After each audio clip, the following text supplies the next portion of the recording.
Salut les crypto lovers, c'est Weltemer, nous sommes le 2 du 2 2021, c'est le journal du crypto. Alors aujourd'hui, le titre, c'est Ethereum vers un nouvel all-time high. Alors on a un market cap global qui est à 1044 milliards de dollars, 1000 milliards de 1000, ça bord. On a le Bitcoin qui s'échange à 34 901 dollars, il gagne 4,51%. Et on a Ethereum qui est à 1469 dollars avec un bond de 12,47%. Rien qu'aujourd'hui, on a le Ripple qui continue sa chute.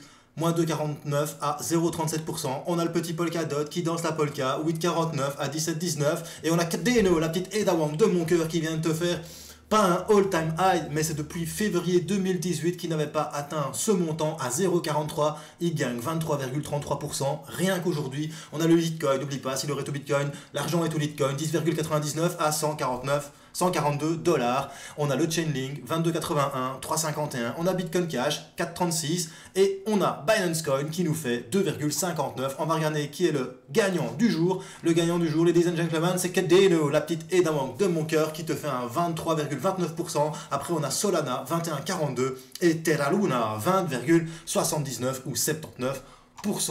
Le marché gagne aujourd'hui 4,54% et ça, c'est plutôt sympa. Alors, félicitations à Furio Crypto. Tu as gagné le t-shirt Choose Life, Choose Freedom, Choose Bitcoin. Tu me contactes en DM. Bien évidemment, je t'enverrai tout ça, même si c'est à la réunion. Ne te tracasse pas. Alors, si tu es nouveau sur la chaîne, n'hésite pas à t'abonner, actionner la petite cloche des notifications et bonjour à tous les nouveaux abonnés. Rejoignez-nous aussi sur Facebook. Allez, c'est parti, générique.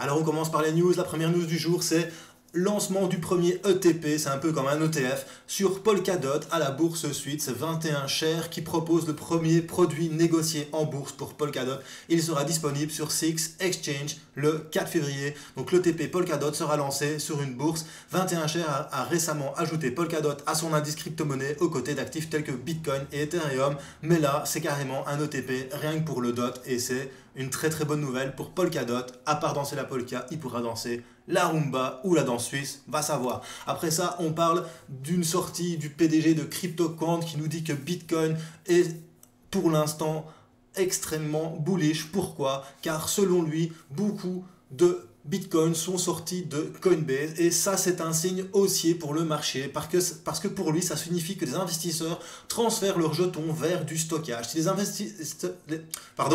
investisseurs transfèrent des quantités importantes de Bitcoin vers du stockage comme des portefeuilles cold wallet, cela signifie que les investisseurs considèrent que les crypto-monnaies valent la peine de s'y accrocher plutôt que de les vendre. Conclusion, avec Bitcoin dans des portefeuilles cold wallet, le jeton ne sera ni échangé ni vendu.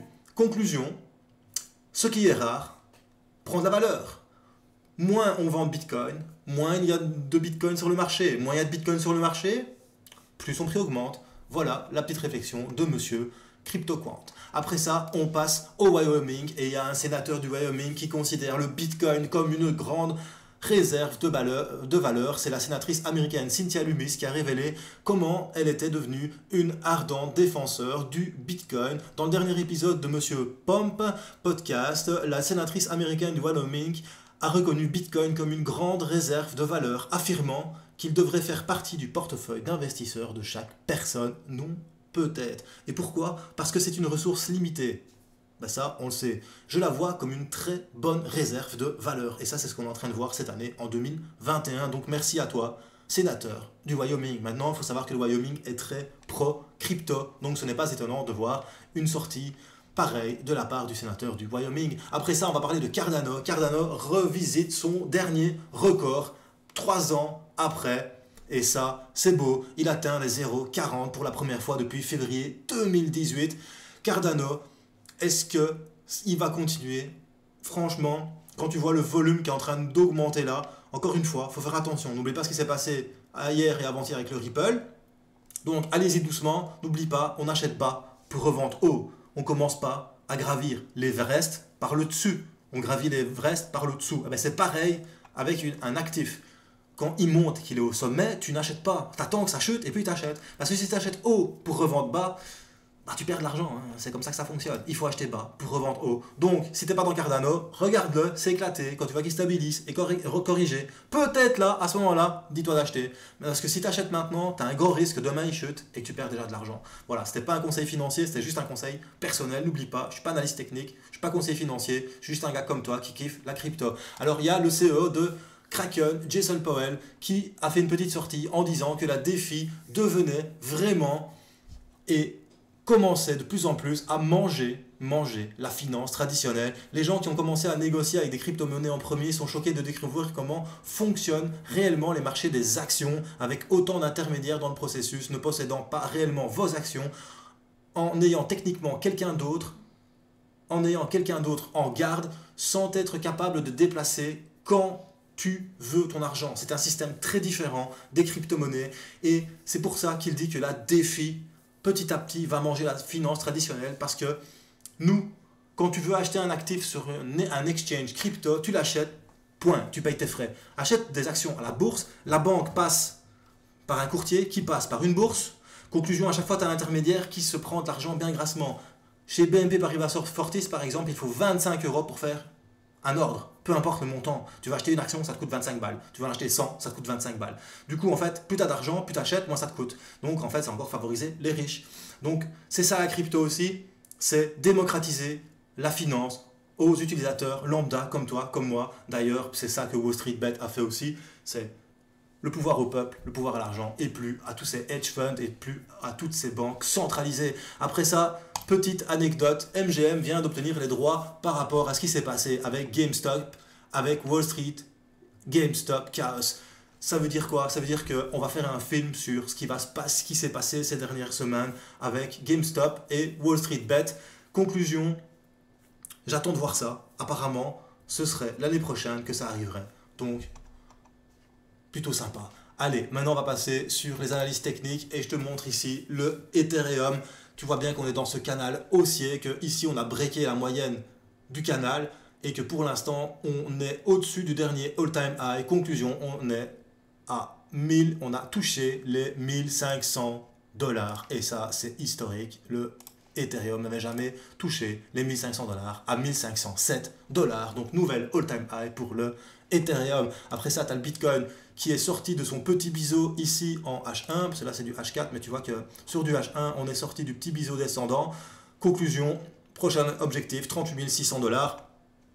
On a aussi Cardano ici, qui est venu, souviens-toi, je t'en parlais, moi ma petite zone d'achat, ma petite zone de vente c'était là, donc je m'étais dit, ben, si on casse là, hop, il y a une chance qu'on vienne chercher ici Cardano. C'est exactement ce qu'il a fait dans ce petit rectangle. Il est venu toucher. Maintenant, il va corriger. J'espère qu'il va revenir sur le dernier plus haut, ici, là, qui va revenir rebondir dessus. D'ailleurs, on va le faire, on verra bien demain. Donc, ici, bam, qu'il me fasse ça et puis qu'il repasse à la hausse. Voilà, on verra bien ce qu'il va faire demain. Après ça, ben, si tu veux, on peut voir le Polkadot aussi. Ben, Polkadot, il est en train de nous faire un petit fanion. Ici, hop, tu vois, ici comme ça, voilà. En plus, tu as la EMA 55 qui va bientôt croiser la EMA 50. Tu vois bien que quand la blanche, elle est au-dessus de la mauve, ça monte. Quand tu as la mauve qui est en dessous de la blanche, ça descend. Ici, tu vas avoir un croisement haussier. Ça, c'est mes indicateurs personnels, ce que je te montre. Je ne devrais pas te le montrer, mais je te le montre quand même. C'est un indicateur que j'utilise moi quand je trade. Quand j'ai un croisement bullish avec un signal qui passe ici au-dessus du MACD, tu vois vraiment bien que c'est ce qui s'est passé là. Le signal est passé au-dessus du MACD. En plus, on va arriver sur les zéros, on va passer ici. Conclusion, pour moi, on va breaker ça et on va venir chercher obligatoirement. Non, pardon, ça je ne peux pas le dire. Il y a une possibilité de chance qu'on vienne chercher les 18,94 $ et puis peut-être après le all-time high à 19,40 et puis peut-être venir chercher des nouveaux plus haut. Voilà, c'était Will Temer pour le petit journal du crypto. Si t'as bien aimé, un petit pouce bleu. Si t'as pas aimé, un petit pouce rouge. Mets des commentaires. Et surtout, bro, n'oublie pas, choose life, choose freedom, and choose Bitcoin. Peace les bros.